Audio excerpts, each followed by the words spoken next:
is Roy Parfait, and I'm from Dulike. I was born and raised in Dulike. 1943. I went to our Indian school. We weren't allowed in the other schools. After we finished the eighth grade in Dulike, they built us our first high school in Houma called the Deckville High School. And our first Indian graduating class was in 1962, and there were five of us. There's only me and this other lady who's left from our graduation. And after I graduated, I worked on oyster boats mainly. And then 64, I went in the Army, spent 3 years in the Army, 2.5 years in Germany. I spent 3 years altogether. And then when I came out, my job was mainly offshore. And offshore, I was lucky. I got to travel to Puerto Rico quite a few times, the Bahamas, Alaska, but mainly the Gulf of Mexico. I did that for a few years, and I worked for the Terrebonne Council on Aging for a little while. Then I ran our Dulike Community Center from 79, 80 till 1986. And at that time also, the Mennonite church that came down, did our genealogy for our tribe, the United Huma Nation. But we had a man who did volunteer work, and he started our co-op. There were a few of us who worked with our hands, and there were some who have, like Miss Marie, who learned how to do the palmetto weaving and the moss dolls from her family, and Mr. Cyril, who did our cypress baskets. Mr. Sawatsky was his name, from Canada. He started a little co-op for us. And he stayed there for 2 years. And after his 2 years, they made me volunteer co-op manager. And actually, I'm still doing it, except that most of the people from 79, 80, 81, they're gone. Like Mr. Cyril, he died quite a few years ago, but he was about 94. And Miss Marie was probably in her 90s. There were others from other bayous I used to go to. This was all volunteer. Like I say, I would travel to the different bayous, pick up the craft. I've been doing mostly my festival, and now it's kind of hard because there aren't any festivals or shows I can go to, really. And the shops are very limited to what they pick up. And because of the economy also, they're not picking up as much.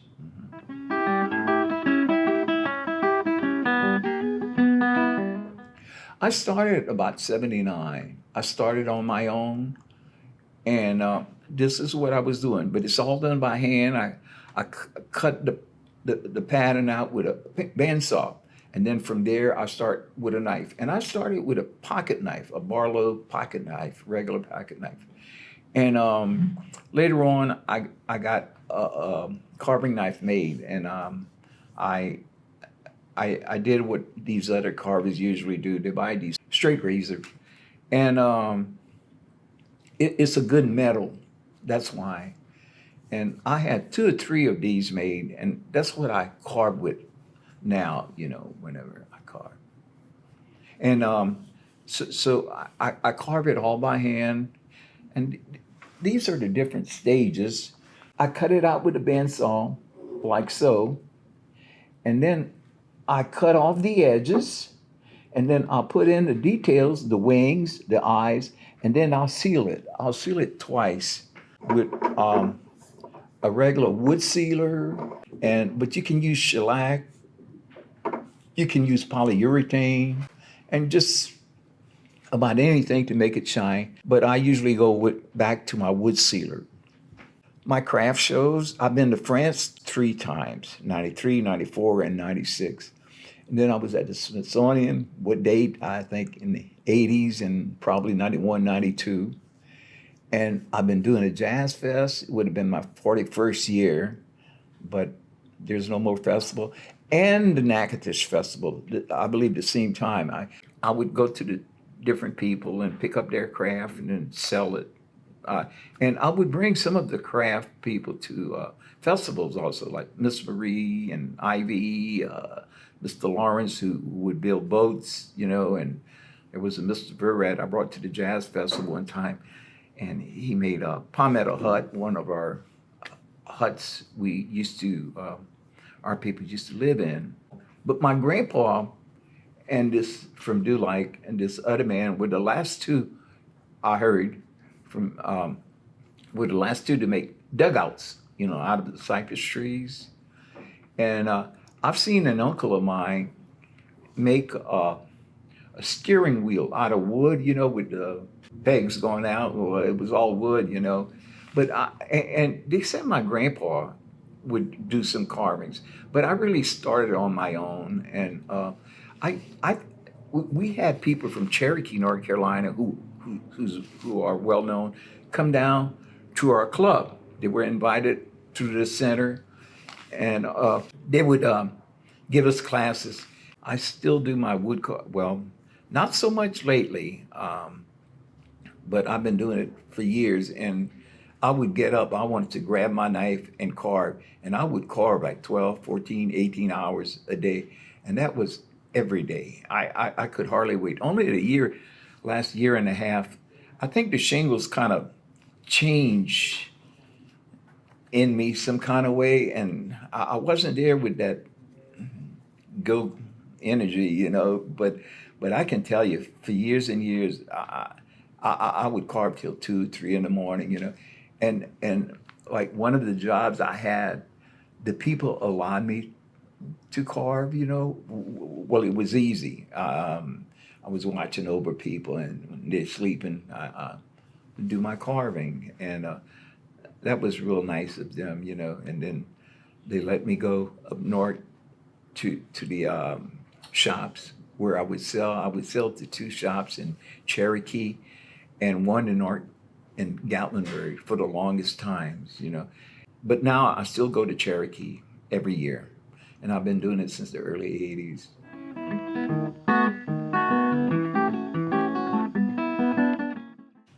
I still do it, and then coming back from North Carolina, I was really wanting to get back into it. You see all these carvings there because the Koala Co-op is a huge shop, and they mainly take the pieces from the Cherokee tribe there, and I'm really anxious to get back. Lately, it was once in a while, like the last year and a half, But also, what's really sad is about a year and a half ago, I was in Townsend. There was a carver's shop, and the man closed down after 29 years. And that's where I used to get my butternut, basswood, buckeye, and I can't get it anymore. I've looked, but nobody has it, like before. Well, I wouldn't want to carve just any wood. Like, I'll give you an example. This is cherry, and this is willow. And the willow thing is another story. At Lumberyard, you can only find maybe 1 inch or 3/4 plain. And the reason I got some willow, about 3 boards, like 2, 3 inches thick by 6, 8 inches wide, about 6 long. I went to this lumberyard in Houma, and this man happened to have some because one school had called for some, he ordered, and they never picked it up. So he sold them to me. But I've been to lumberyards, and they don't have it except the 1 inch. Some have 1 inch. They say because all the funeral homes are buying the willow. It's a beautiful wood, it's cheap wood, and it's great to carve. And I can't find the willow. And then this butternut, for years, I would go up to Townsend, just out of Gatlinburg. I would fill up my back seat with blocks and my trunk for years and years. And this is really slow. There's no way you can do it fast. But eventually, Like I would go to the Jazz Fest with 50, 75 pieces. That was what I would have done throughout the year and maybe before, because I usually try to work with two pieces. I'm running out of the larger pieces, especially. So it would be hard for me to find pieces like this and like this, you know, for my bigger pieces. My rabbit is also a butternut. This is cypress, and the little beaver here is cypress. These darker ones are walnut. My Black Panther, which is my favorite one, it's walnut also, and my buffalo is walnut. And the dolphin is basswood, the shorebird butternut. The only thing I have out of oak, because it's really extremely hard, is that abstract statue of St. Francis. And I'm thinking this is Tupelo gum before the carvers would use basswood. Then now it's mostly Tupelo gum, all these carvers use, because it'll take details real good. And there's hardly any grain, which is what you want. Because if you have heavy grain, it's hard to cut. And they say follow the grain. Well, this hardly has any grain, so you can go whichever way. I do mostly one piece. You can see this is one piece, and this is one piece. My owl is one piece. Now this is what they call it a grain cypress, but they dig up these old logs out the bayou canal, and it's dark. It's all dark, and this is one of the dark pieces. My gator is willow, I believe, also, and my little rabbit is basswood. My the lighter snick is butternut. These are cypress. And not too long ago, I started doing these bookmark. This is cedar, because it's red, and mahogany. They give you a substitute now for mahogany. You used to have good mahogany. And this, I'm thinking this is, I was going to say Buckeye. I'm not sure. I haven't had Buckeye for a while. I used to make these out of Buckeye, which is real good. I don't do too many painted pieces. I saw this crow in a shop in New Mexico, so I carved one. And then the base, probably a piece of cypress, and I painted. Like I say, do mostly one piece and seal with natural wood.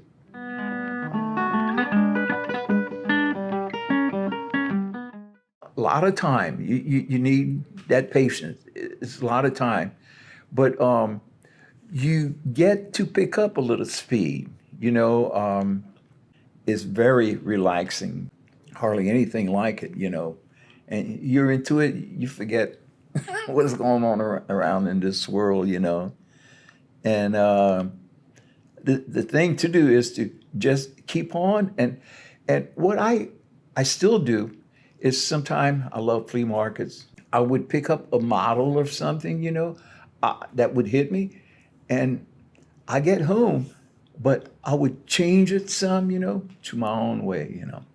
And that's what a lot of these are. Because like that panther, this man from North Carolina came over, my teacher, Bill Crow, and I have the highest respect for Mr. Crow.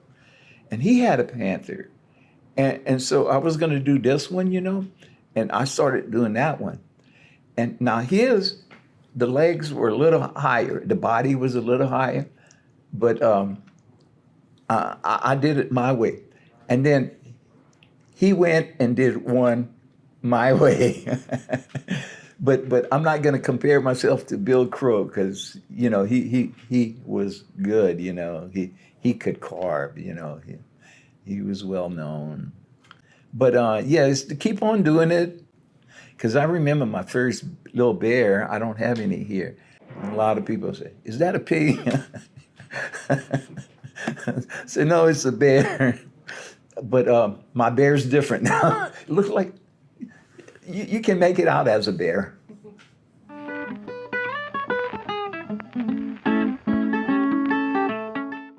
We've taught in the schools, but we did it for 3 years. We were running to three different schools a week, and it was interesting. And it seemed like the kids really enjoyed it. If you can, you find a softer wood, but see, like the panther, when I'm ready to carve a panther, I would take two pieces, two cutouts, and it'll take me 8 days to carve my two panthers. Walnut is hard, it's really hard. But like the willow, butternut, really soft. And if you get the right kind of cypress, and I mean a select cypress, which hardly has any grain, which is different than construction cypress. The cherry is kind of hard, but I love the finish. Most of the people use Tupelo gum. Now, Tupelo is great, especially if you're going to paint, because you don't have to do all that sanding. You carve it out, and it's easier. It's easier than most of these woods. The only reason I don't use it that much is because when I seal it, it's kind of yellowish, sort of. So I like to do the brown raccoon, red fox, and different ducks can be different colors, and fish can be different colors. But that Tupelo is really good, especially if somebody wants to start. And make sure your knife cuts good. You can't have a dull knife. And the other thing is you just have to carve with safety, because it's so easy to get carried away. You're carving and you think you're going good, and then all of a sudden that knife can slip, that wood, you can hit a soft spot in the wood sometime. I think all my buddies use these rotary tools, which is great. As a matter of fact, I've had two. And the first one is years ago. I don't know where it went. I bought another one a few years ago. It's still in the box. These rotary tools, they work good because you can take a lot of wood off, in just a little while. I just love to carve. I just love to carve off the wood.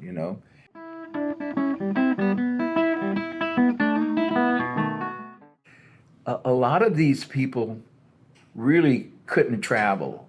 Like Miss Marie, she didn't know a word of English. I'm still learning, but she didn't know a word of English. And her brother, Mr. Lawrence, who could build you a pirogue, a boat, a Lafitte skiff, 20, 30, 40 feet long, a shrimp boat, 50, 60, 70 feet long. He did not know how to read or write. Mr. Cyril, he wouldn't go out of his house. He was a smart man. I don't know how much education he had, but not too much because he worked hard all his life. My brother does some carvings, but he'll do a piece only once in a while. One of Miss Marie's, I think his granddaughter, she'll might do a Mars doll or a basket once in a while. And then May Lover, who did the Moss thing, Miss Marie's niece, she won't go to festival like Mr. Cyril and my brother. They can't get them out of do like. I really enjoy going to the people's home. I was always welcome in different bayous, Delorge and Elijah Charles and Houma. At the festival, I would represent them. Not so much me, but mainly them, because I used to carry like a dozen of small Mars dolls and baskets. And I would go at the Jazz Fest, I would have like a dozen or so baskets, hats, fans, Mars doll. And then I would sell to two shops in the quarters. And about every 2 weeks I was there.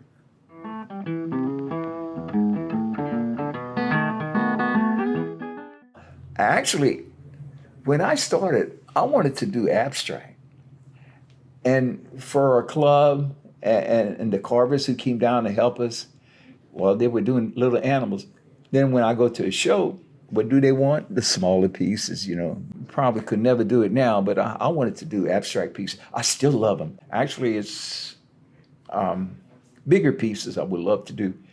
And the other thing I've been looking at was doing things with metal, abstract pieces with metals. The other thing I never got into, and I really want to get into, is soapstone. You know, it's like a stone, but you can carve it with a knife. And I would love to get into the soapstone, but I still have my big block of clay, and I have all kind of beads and bones, and I wanted to do everything, but when I got to my carving, that's where I stuck, and you know, just love to carve, really. Yeah,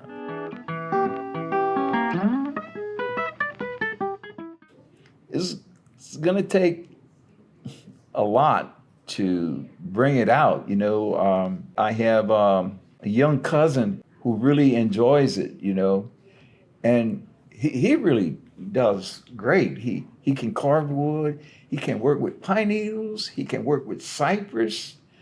But there aren't many people doing it at all. Usually, like the palmetto basket and the Mars doll, the craft that is usually carried in families. I don't know just how far this would go. You know, like to keep up the carving and the palmetto weaving. You know, it'd be nice if somehow they could start where the kids would be interested. You know, but like I say, it's mostly into the families that it goes on. You know.